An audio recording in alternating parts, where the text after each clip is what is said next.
Let's do just one more reading.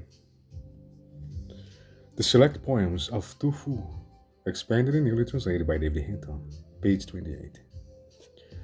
War cart chant.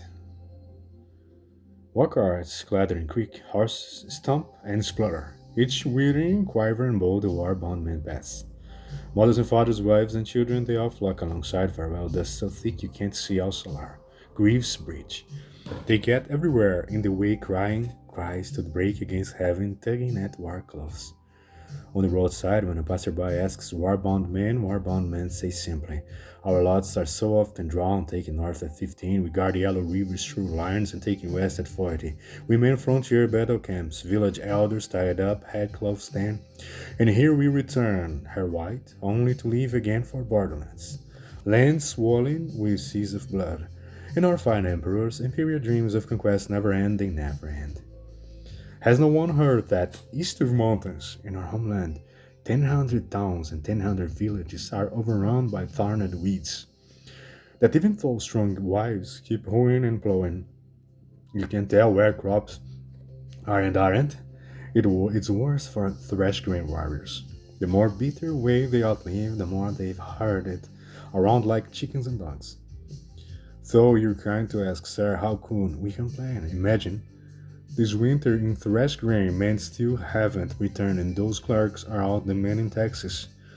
Taxes? How can people pay taxes? A son's birth means trash, and now people prefer a daughter's birth might at least, any marriage nearby. But the son's birth ends in an open grave, who knows where.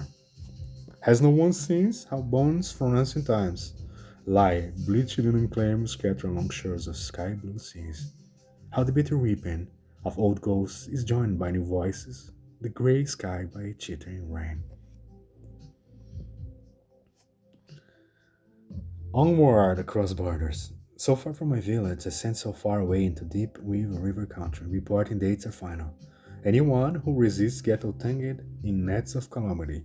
Our emperor's lands and rich enough and more. What's good a few extra acres? Shouldering a spear, lost my parents' love, lost I choke down silence and go. I left home long ago, walked out our gate into the unbearable abuse soldiers endure.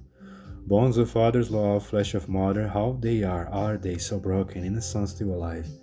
To guess at death shaking free of its reins, the horse tearing blue silk from my hands, are scampering 8,000 feet down mountain slopes, reaching from a fallen flag.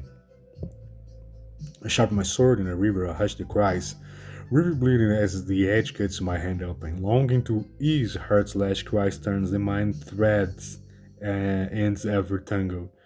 And once dedicate the country, what could a good man resent? Heroes prostrate, hanging in Dragon Horse Temple, and bones of war crumble quickly away.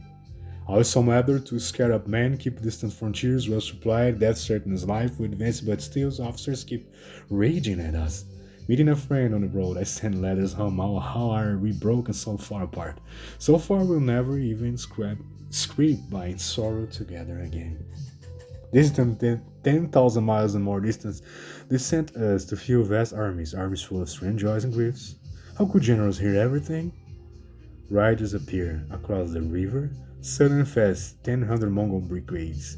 From these slaves beginning, how long until my honors made and confirmed? That's it, just a small reading of the select poems of Tufu